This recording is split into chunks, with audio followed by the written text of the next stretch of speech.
Cortez from the University of Texas at Austin. Dr. Cortez is an assistant professor of Borderlands history at UT Austin.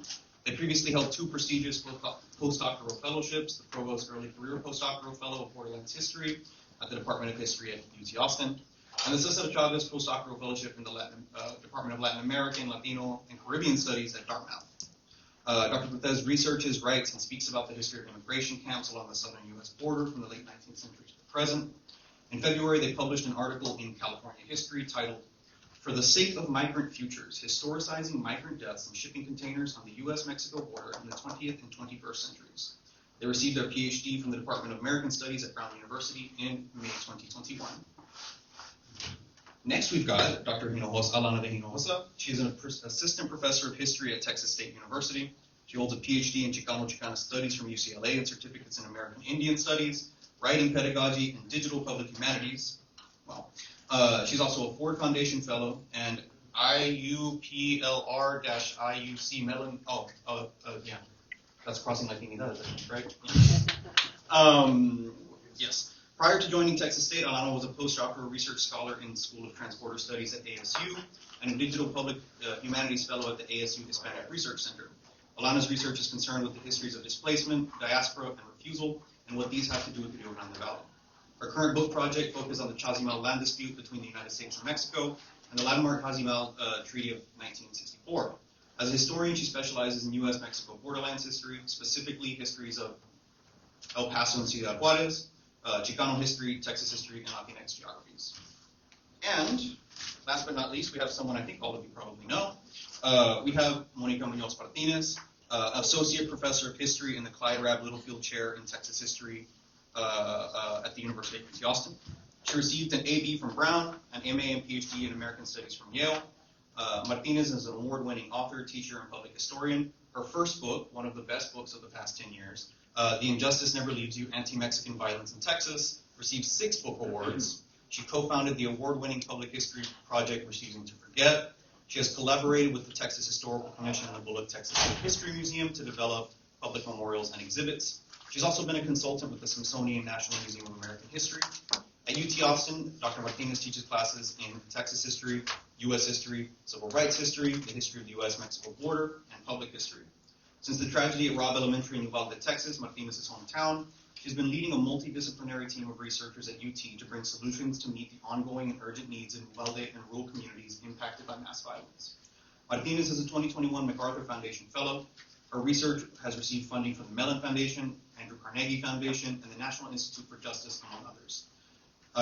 In 2023, she was named a National Honoree for Woman of the Year by USA Today.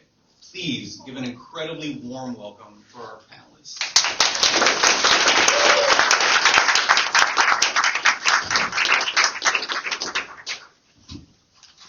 I'll begin by saying immense gratitude to Ethan, Annalise, and Paul for inviting me to speak today and for organizing such a needed morale booster on this campus. We've all heard their names as programmers of this weekend, and you might have even caught their lightning rounds. But I've had the honor to read a lot of their work as part of the Frontera Scholars Collective, a working group here at UT Austin. And as you can tell, as you already know, they are so bright and moving forward their fields viciously and ferociously. Just today, the grad panel was amazing. Also, thank you to CJ and the Greater Latino Studies Department.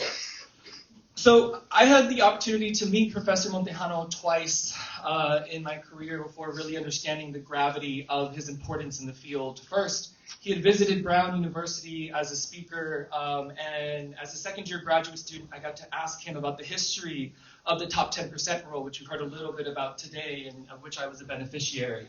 And I got to thank him then for that. And then secondly, later on in my graduate school career, I had gone to Berkeley to spend my own time with the Paul Taylor Archives. And while I was there, I reached out to Professor Montejano, and he graciously spent time with me and even offered space at the Center for Latino Policy Research just to show how generous he was to someone he really didn't even know, who was just going to be there for 2 weeks to do some research.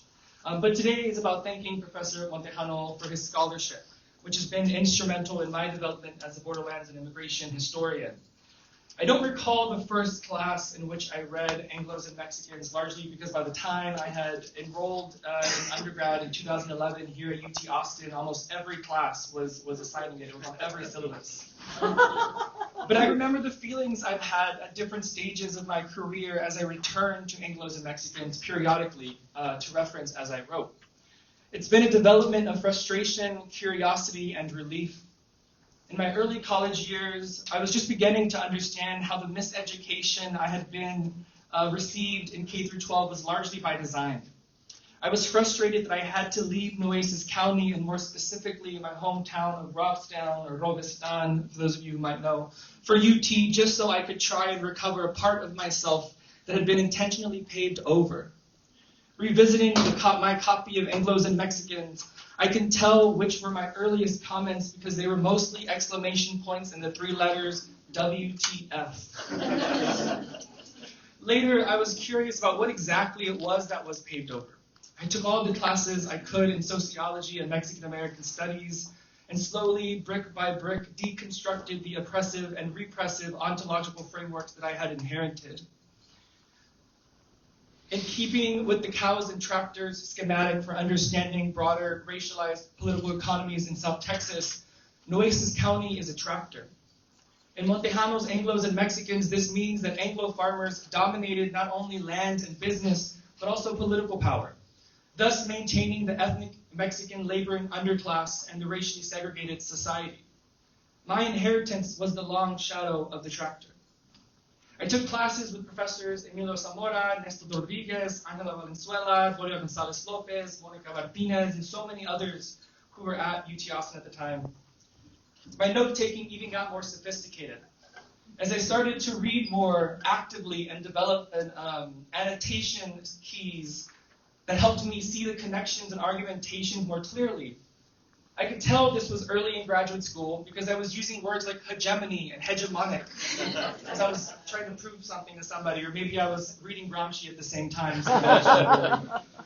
But relief came when I had been in academia long enough to realize that these tomes, such as Anglos and Mexicans, were not only revelations to be digested, but they were building blocks casting gold. When assembled carefully, they are a sanctuary that I return to often for guidance. These days, I don't simply take notes, but I'm in dialogue with the author. My marginalia are filled with questions, connections, and other readings and visualizations that push both the author and myself to new levels of understanding. Relief came in the form of knowledge acquisition. Relief is knowing that there was a historical explanation for what I had observed as a kid in Robstown, like when the neighboring town of Calallen had chosen to depict my people in brown-faced, barefoot, pregnant, dressed in tattered cotton sacks at their homecoming parades. Just like when I was an undergraduate at UT Austin, and the Young Republicans decided to host a Catch a Mexican tabling event where one could pay to dress up as an ICE agent and chase around someone cosplaying as an illegal alien. While I was in the stacks looking for my history, they were flaunting its erasure right in front of my eyes, dominating the narrative. But relief is knowing that knowledge is power, and that knowledge that I had gained from Anglos and Mexicans was a toolkit through which to see complexities of the past and present. Relief is knowing that those before me have done invaluable work that will guide me into the next realm of understanding. One of the major lessons I came away from Anglos and Mexicans with was the importance of space and geography in historical analysis. In particular, the geographic analytic framework of the Southwest that animates Montejano's work continues to be a spatial relationship that I return to often to understand historical patterns, events, and processes. On page 5, Montejano writes, quote, Anglos who settled in the Southwest brought with them a long history of dealing with Indians and blacks, while the experiences of the Alamo and of the Mexican War served to crystallize and reaffirm anti-Mexican prejudice, end quote. Just yesterday, Professor Neil Foley, another scholar who I am indebted to in this regard, said that the Southwest was, quote, where the black and white met Anglos and Mexicans. Indeed, the analytical framework of the Southwest also begs for an understanding of racial formation from a relational perspective. That is, how did different racial and ethnic groups relate not only to whiteness, but to each other? Here I'm thinking, alongside Montejano's contemporary and my Robstown kin, Arnoldo de Leon, and his work Racial Frontiers, and the relatively more recent work of Natalia Molina. Now, perhaps my over-insistence on the importance of the Southwest as a key geographic analytic framework has more to do with the political economy of cotton. We're waiting for the book, Montejano. Since my hometown of Roxton at one point had proclaimed itself to be King Cotton during the 1950s. The more I consider what is wrong with Texas in its present moment, its institutions, its cultures, its driving politics, its dominant histories, the more it forces me to come to terms with Texas as a unique place and uniquely placed. Texas's singularity could be understood better as a transitional geography. But by this, I mean that Texas is not middle America, or it is not the Midwest, it is not the South entirely, it is not the West entirely. But instead, the Southwest as a region that is a combination of the anti-Black cultures, politics, economies, and institutions of the U.S. South being brought to and colliding with the development of the settler colonialism and anti-native frontier West. The Southwest emerged not as a neutral geography, but as a collision point between the racialized carceral imaginaries or regimes of the U.S. South and the settler colonial logics of the frontier West. White migrants coming to Texas carried with them post-Civil War practices of carceral labor extraction, most visibly seen through convict leasing and the criminalization of Black freedom, while the enclosure of indigenous lands in the West institutionalized spatial dispossession through fencing, removal, and the erosion of sovereignty. In Texas, these regimes converged, producing a regional order in which incarceration, land seizure, and racialized spatial control became mutually reinforcing foundations of governance to be used on people that had been de-indigenized by the emergence of nation states and came to be known as quote-unquote Mexican. Carrying forward this geographic analytic to our current day, it is no wonder that Texas has the highest number of ICE detention centers and the largest detained population in the United States by far. This is its legacy. Texas currently holds over 18,700 detainees in about 70 facilities, both private and county jails, with most being owned by private security firms. Further, the Department of Homeland Security has the most active and fastest growing infrastructure for immigrant detention in Texas, with 20,000 more beds currently being considered in secretive locations. In fact, DHS has asked government officials to hide their lease listings to disregard procedure for their efforts to expand.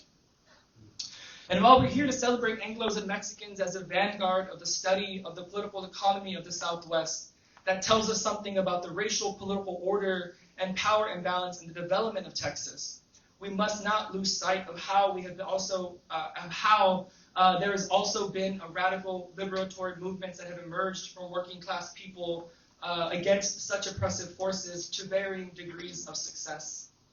Slave revolts, indigenous movements for sovereignty, labor strikes, boycotts, and the Chicano movement all emerged from unique geographical tensions. May their courage offer us guidance. My inheritance was the long shadow of the tractor, but it grew to learn that it was also the glimmering light of hope during attempts of radical liberation. Robuestan, known as the crossroads of South Texas, was a hotbed of political activism during the Chicano movement and even before. And while the usurpation of Chicano activists into the Democratic Party has quelled any meaningful movements for change in Nueces County, there are still others in Texas who we can point to. Sudu for Solidarity, for instance, is a current-day direct action project organized by Japanese-American social justice advocates who trace their ancestry to the Japanese internment camp at Crystal City, Texas. They collaborate strategically with other anti-immigrant detention organizations to counter the reactivation of military forts and other spaces of detainment used for current-day sites of immigrant detention. Their efforts began in 2019 when a group of Crystal City internment survivors and descendants attending a yearly pilgrimage planned an impromptu protest at the Dilley Detention Center in Dilley, Texas, 40 miles east of Crystal City. Using the symbol of an origami crane, they say it's a symbol of transformation, healing, and nonviolence, they hung thousands of origami cranes on the fences of the detention center to a show of solidarity and support for the hundreds of Central American mothers and children many of whom descended from smaller indigenous villages in their countries, apprehended by the Border Patrol and detained by the Immigration and Customs Enforcement. Current day immigrant detention reminded them of family separation under Japanese incarceration, and therefore, quote, they couldn't ignore the fact that on the very same highway, history was repeating itself again, end quote. This was an interview I did with one of the activists of Sudu for Solidarity. Since then, they have gone on to highlight cases in which the immigration camps that are used during Japanese incarceration were being repurposed for Central American detainment in the 21st century. I've had the honor to join them at several protests at Dili since it reopened in 2025. And since it reopened in 2025, Dili has held nearly 4,000 individuals. Currently, Dili still holds over 750 families, numbering over 1,000 people, mostly children. And DHS reported a measles outbreak earlier this month, children being hospitalized for neglect of medical attention, and reports of inhumane living conditions that have been reported by those inside. Even Joaquin Castro himself has called for its immediate shutdown. In my mind, Texas needs to be the next geography of resistance after Minnesota, and it will be led by queer and trans youth. Kids and families are being brought to South Texas from other states after being detained by ICE, which is contributing to the gross expansion of the carceral immigration industrial complex, which benefits mostly private companies. Like the processes laid out in Anglos and Mexicans, racialized people are being used to boost regional economies through labor and detainment. Even today, the geographical analytic framework of the Southwest is a productive analytic through which to understand the last 40 years since the book's publication, but also one that will help us understand the scale of resistance needed for the liberation of all oppressed people in this moment. Thank you.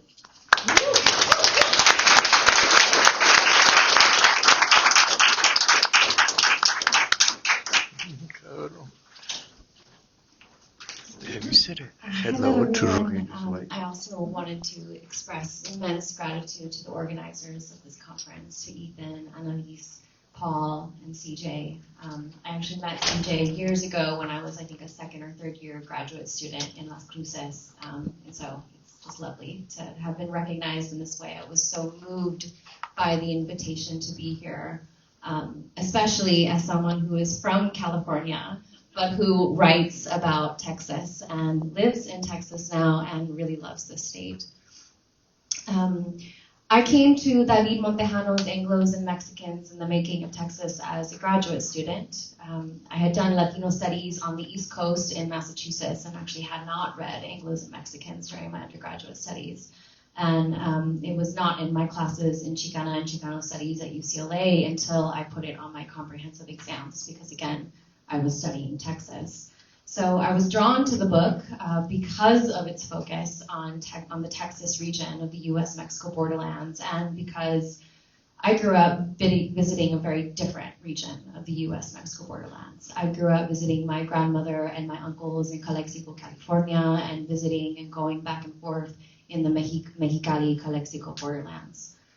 This was a place that since I can remember, has been a formative site for my sense of self and the questions that I found myself asking about the world. So years later, when I picked up Anglos and Mexicans, I knew very, very little about the Texas-Mexico borderlands. I, of course, wanted to know more, especially because, as I said, I was writing about, as I am now, about Texas, specifically a U.S.-Mexico land and boundary dispute between El Paso and Ciudad Juarez, known as the Chamizal dispute. Now, this conflict set between El Paso and Ciudad Juarez was the result of the Rio Grande's meanders, transferring land that was previously south of the Rio Grande in 1848, north of the Rio Grande after a series of pretty remarkable floods in the 1860s. Now, the land that ended up north of the river at that time was known as Paso del Norte's Partido Chamizal, or the Chamizal district. It was an agricultural community made up of farmers and crops and their livestock, but by the 1880s, it had been fully incorporated into the nascent settler town of El Paso, Texas. Mexico, however, had never relinquished its claim to this land. And fast forward to 1964, the Lyndon B. Johnson administration signed the landmark Chamizal Treaty. which resolved this conflict by returning a symbolic tract of land that we call El Chamizal back to Mexico for the first and only time in U.S. history. So this is the only time that the United States has ever given land back to Mexico. To return this land, however, more than 5,000 working-class Mexican-American residents living in South El Paso were forced through their homes through eminent domain. So when I first read Anglos and Mexicans, I was in the very early stages of my research on the Chamizal dispute, and I was guided by a series of broad questions like, how did Partido Chamizal's Mexicano landowners respond when their land ended up north of the Rio Grande / the border? How did Anglo-Americans transform Partido Chamizal in their own image? And what does the Chamizal dispute have to do with El Paso's present? Now, although Anglos and Mexicans did not discuss the Chamizal dispute, it did examine similar patterns of Anglo conquest in the Texas borderlands, and importantly, what these patterns had to do with our present. Now, I was familiar at the time with what historians, including Professor Montejano, call the incorporation of the territories annexed by the United States following the U.S.-Mexico War. I was familiar with the broken promises of the 1848 treaty, but I had not studied how Anglo-Texans had come to acquire and control and dominate the land that had been under the stewardship of Mexicano and Tejano families for generations. So of course, Anglos and Mexicans offered me that insight, and I'm going to elaborate on that in a moment. But before I do, briefly, I wanted to share how moving this book was for me, as others have expressed. For me, it really was wayfinding. The book helped me find my way back home to myself and to my community after years of Eurocentric schooling that had left me thinking that I and the people, and importantly, the places that I come from, do not matter and do not and have not contributed in any meaningful way to our present. And of course, Professor Montejano's book debunked this. Now, what most struck me then and now when I first read Anglos and Mexicans was Dr. Montejano's analysis of making Texas. That is, how Anglo-Texans and Tejanos engaged, sometimes collaboratively and of course other times antagonistically, in the formation of Texas. I didn't have the language then, but from where I am now, I see this intervention as part of what human geographers call placemaking. That is, a set of practices that seek to make, transform, and care for places and the people in them. In part one of the book, Montejano examines how Anglo merchants and lawyer politicians were the region's principal architects in making Anglo-Texas. He says they were the key figures who molded the spirit of manifest destiny into concrete policies and spaces that reflected Anglo dominance. And of course, urban planning was also key to this transformation, and Richard Flores has demonstrated this quite powerfully for us in his study of the Alamo, where in the 1890s, Anglo-Texans respatialized the Alamo Plaza to mark that city's transition from a Spanish-Mexican town to an American city. And in Anglos and Mexicans, Montejano shows us how Anglo-Texans similarly made Texas through new land laws that liberated previously entailed Spanish and Mexican properties in the region. A formative moment for me, when I first read this book again, was how Dr. Montejano discussed how these processes were facilitated through both legal and illegal technologies of land theft. So of course, nighttime raids, illegal evictions, fraud, lynch mobs, intimidation, all contributed.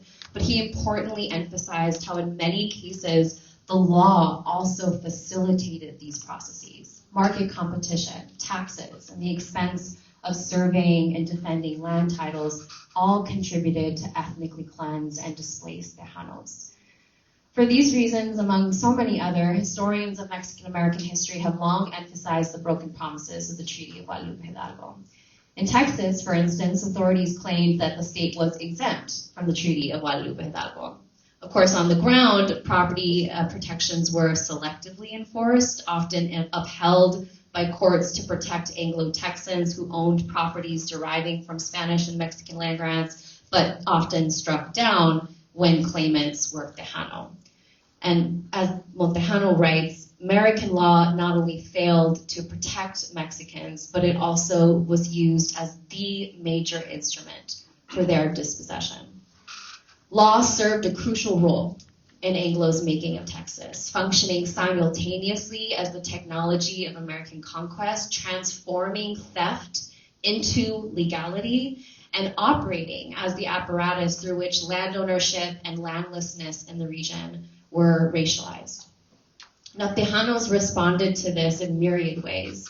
They also continued to make Texas, even in the face of Anglo-American conquest and colonization. So, of course, the story of the Cordova Rebellion, Juan Cortina and the Cortina Wars, the El Paso Salt War, the Plan de San Diego are all examples of Tejanos refusing to accept the theft, legal or otherwise, of their lands, mobilizing to defend their land claims and their forms of belonging. And then, of course, in New Mexico, we also had Las Coras Blancas. Across each of these cases, we can see how Tejanos and Mexican Americans activated a place-based politic of refusal across their varying contexts. It's in this way that I think of David Montejano as part of an early cohort of voices who not only recovered Mexican American and Chicanx history, but who were doing what a subset of emerging human geographers, including myself, call Latinx geographies. So Latinx geographies is an emerging subfield of geography that lies at the intersection of human geography and Chicanx and Latinx studies. At its best, Latinx geographies deepens our understanding of Chicanx and Latinx spatial insights and struggles for social justice. As part of this work, we insist that Chicanx and Latinx peoples are indeed geographical. We hold geographic knowledge, we engage in spatial practices, and we are integral to the production of space. Anglos and Mexicans similarly illuminates histories of Tejanos being integral to the production of space. Like scholars of Latinx geographies, Montejano identified emergent and divergent spatial temporal formations constituted through geographies of domination and violence. But at the same time, he identified Tejano geographies of enduring resistance and survival.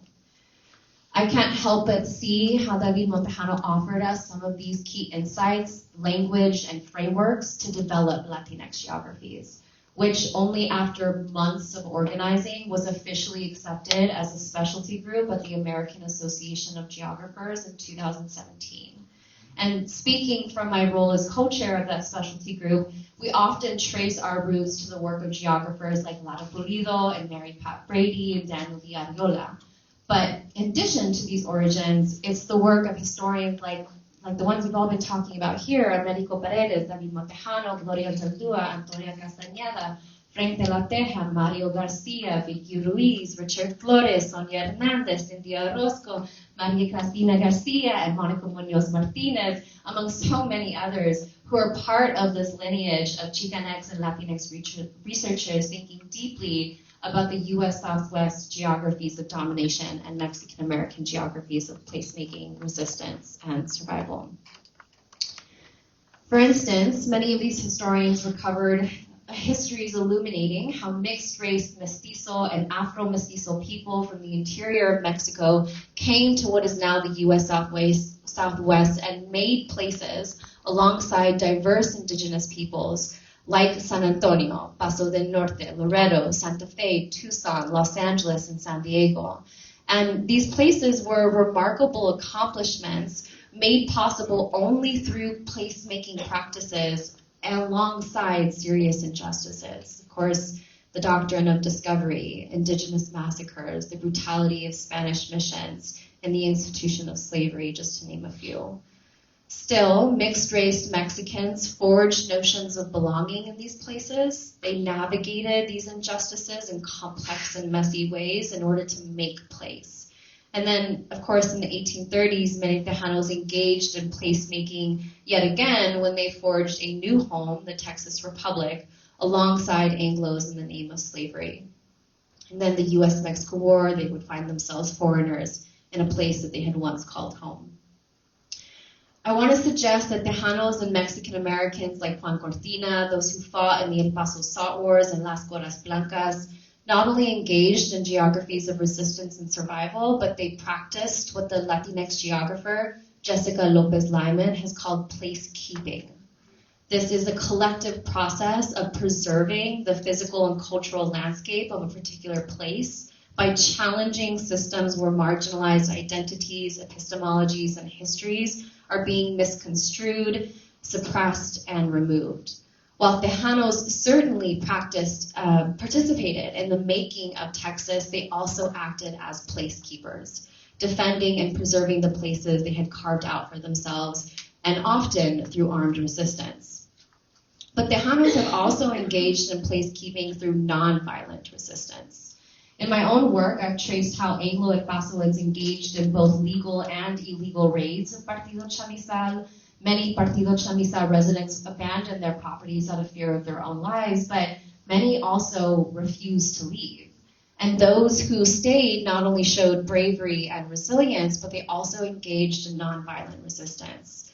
As the activist Joseph Mayor argues in his analysis of ethnic cleansing in Palestine, although, quote, we tend to think of nonviolent resistance as an active rather than passive concept, the passive act of refusing to leave one's home when threatened constitutes nonviolent resistance. Indeed, he tells us, when the objective of your oppressor is to get you to leave, staying put is part of the daily struggle. Those who stayed in Partido Chamizal, they disrupted Anglo El Paso's coordinated scheme of dispossession, and in the process, they participated in placekeeping. These are enduring geographies of placekeeping. In El Paso alone, Mexican Americans and their allies recently and successfully fought to preserve the historic barrio of Duranguito. They fought to preserve Lincoln Park, which is often considered the Chicano Park of Texas.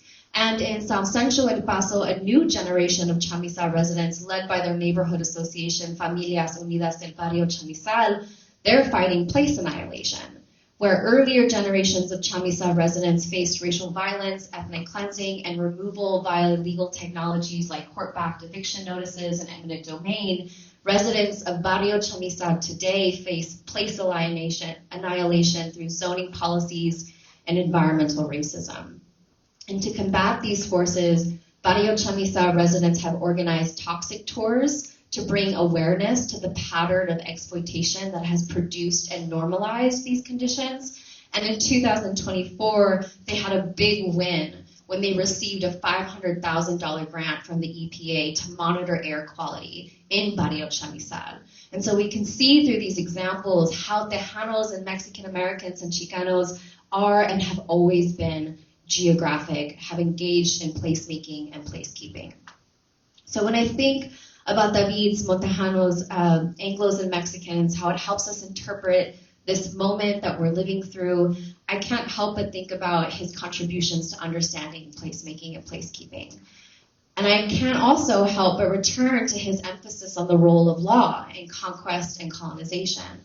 We have to understand the centrality of law to a colonizing process that was central to the making of Texas.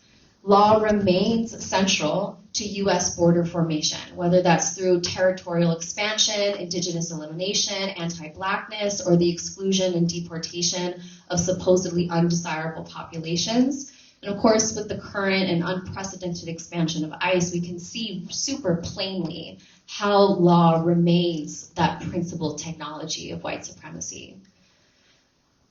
Some of us may come from communities, we may all come from communities who already know how law has been wielded to transform conquest and dehumanization and theft into law and order. We may already know how law has been a tool in the master's house, whether that house was built by Spanish colonists, the Republic of Mexico, the Texas Republic, or the United States. But there may be others of us, and certainly I see this with my students, who need to overcome our own reflexive reverence for the law in order to grasp the way that law worked and continues to work in and through these processes.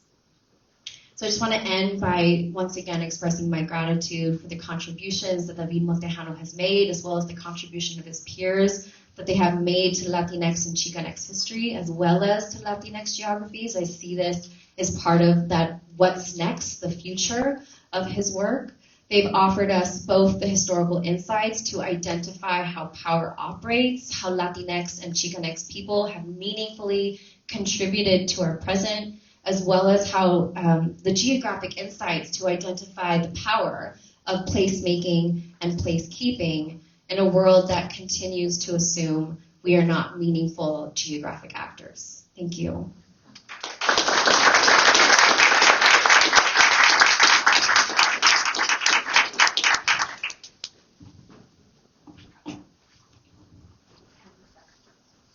I'm moving, I'm on the move.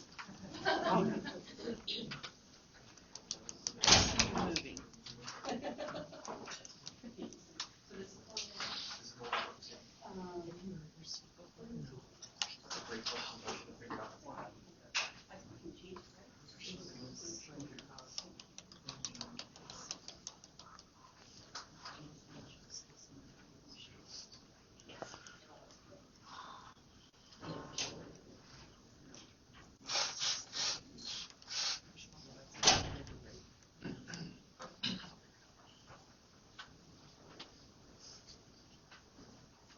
HDMI.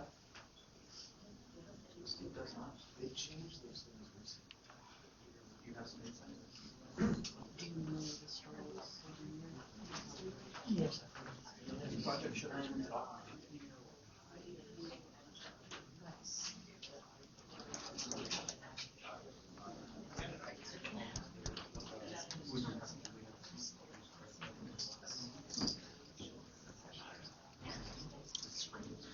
You want to say anything? What? You want to say anything? Sonia's watching. Hi, Sonia. Thank you, CJ. Sonia. What is he saying? Say anything. Sonia, hi.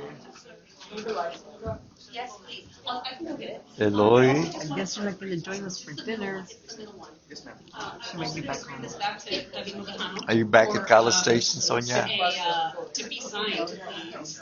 Not to be in competition with my comadre Sonia Hernandez, but we have, I'm going to ask her to count her sticky notes. And then I'm going to show you my sticky notes for Anglos and Mexicans. She says, hi, guys. Who? Sonia. Hi, guys. Oh, she's great. Give everybody a break. Take some deep breaths. So you're not going to join us for dinner, huh, Sonia? Are you back home? ¿Qué pasó? Okay, here we are. We're back. Hello. Glad to have you here. Okay, so good afternoon. Good afternoon. Thank you again to the organizers, to the graduate students who've just done an incredible job, to CJ, to all of the staff here at Malls, who just are always thinking about our community, how to build safe spaces, intellectual spaces, generative spaces. So I just want to say thank you. And that I'm quite humbled and intimidated, really, to be with such brilliant scholars and to be following them. But of course, to be just on this plenary to wrap up this incredible symposium that has been so generative and inspiring, empowering, and a celebration of David Montejano and all of the scholars here who have been in community advancing the fields that we are continue to be committed to. So I'm going to say I'll provide a quick overview of the different historical research projects that I've taken on and try to anchor them in the way in which David Montejano's work has just been indispensable. Over the course of the past 2 days, some people have described his work as an encyclopedia, as required reading. We also heard of it as referred to as the Bible, somebody's intellectual Bible. And certainly this is a book that I have learned from since the first semester when I was an undergraduate student at Brown University. And like Jonathan, was really angry that I had to travel 2,000 miles to Brown University, to Rhode Island, Providence, Rhode Island, a state that can fit in my home county of Uvalde County, to learn about the history of Uvalde for the first time in a classroom. Because I had learned the history from my family. I had learned the history of discrimination, of school walkouts, of a commitment to justice, equality, and democracy, but I had not learned it in formal education setting. So this is a history that inspired me to try to write that part of the school walkouts in Uvalde that my parents participated in. This is a photograph of me with Anniv Morales, who filed the landmark lawsuit with the support of MALDEF because the school walkouts didn't result in any change, because politicians saw Uvalde as a bellwether. As Uvalde goes, so will the rest of the state. So there was a commitment, a militarized commitment to stop the advancement of educational equity in Uvalde. So it took a court case that resulted ultimately in 1975 in a desegregation order, which was not lifted until 2014. Mm-hmm. So this is Anniv Morales, who filed that lawsuit, and my tia Olga, who was a mother who organized with Anniv as a part of MAPA. Maggie has documented her history through an oral history, but she was somebody who was pregnant at the time of her organizing and who was walking in and out of school board meetings with Texas Rangers on the roofs with snipers, pregnant, advocating for her sister, who was still a student in the district, but also for the future students, my generation of students at that school district. And I want to thank David for writing about Uvalde.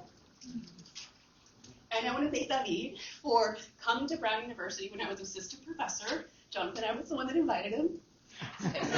And not only did he come and give a public talk, but he gave me feedback on my manuscript.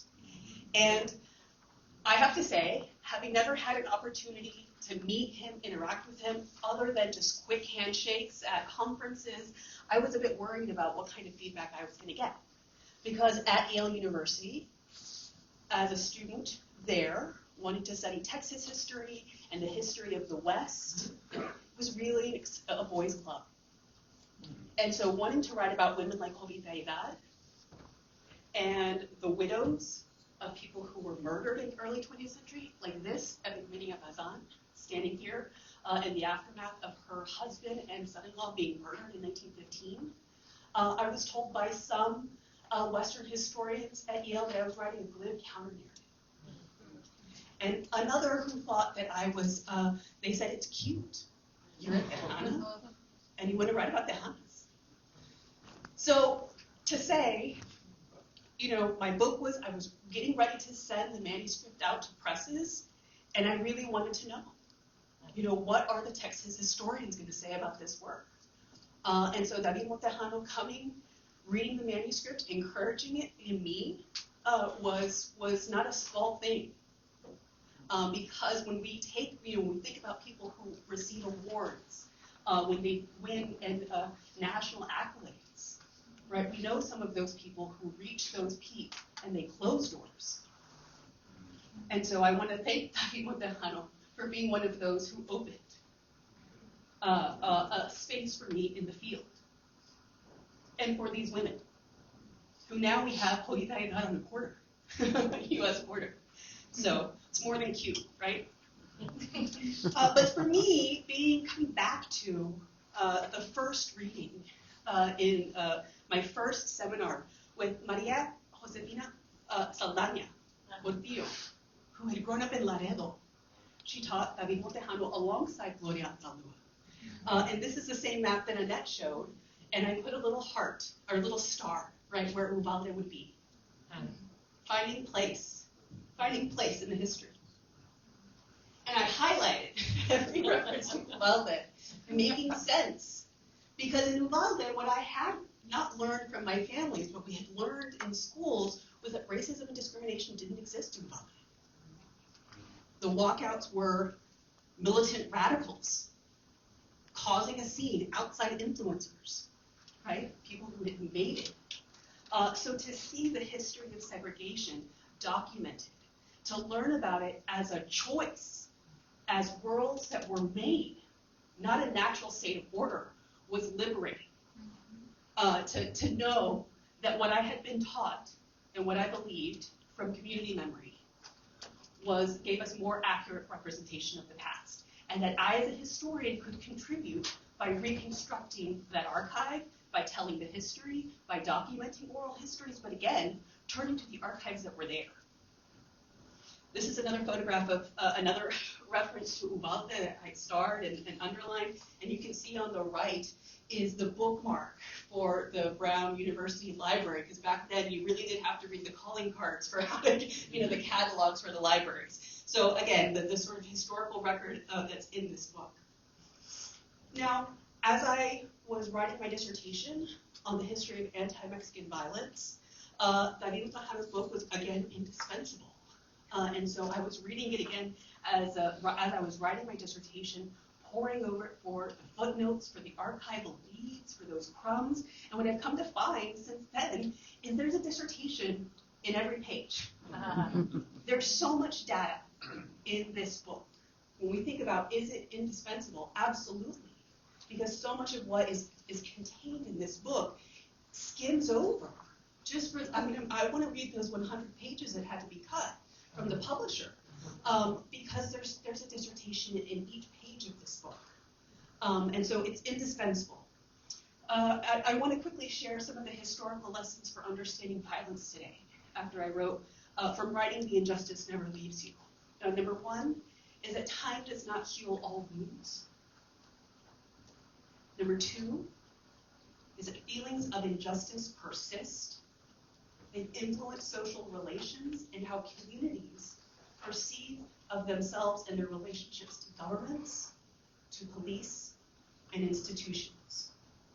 And for one of the descendants who we've been able to work really closely with, Noel Moria Rodriguez, who lives in San Antonio and is a proud mother and grandmother of UT alums, when I asked her why she had spent so much time documenting the double murder of her grandfather and great-grandfather, she said, quote, "It's an injustice, it never leaves you, it's inherited loss."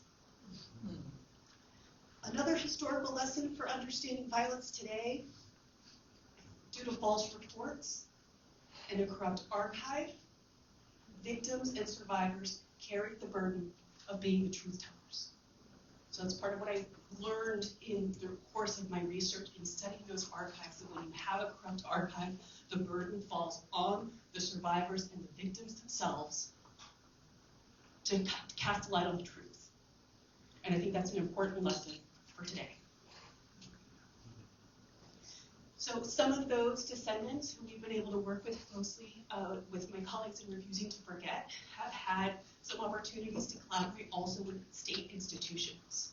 And I want to underscore that work comes from the direct requests of the descendants to say, we've memorialized these histories on our own, our family has preserved this memory, it's time for the state to be involved. So a historical marker from the Texas Historical Commission, museum exhibits with the Bob Bullock Texas State History Museum. They saw it's a reparative practice of public history that is essential. And as we're thinking about the importance of public history today and who has access to knowledge, I think that field and those methods are just invaluable.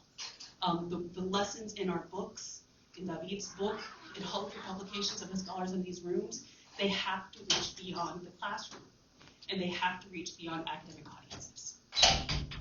This is another photograph of the Bombay massacre marker with some of the descendants who have been working on their own for decades to try to have a historical marker unveiled. So really quickly, to move forward to some of my projects that took shape at Brown, but I've continued to build here at UT. One of the harsh realities is that without a complete record of violence and racial terror, how can we understand fully the social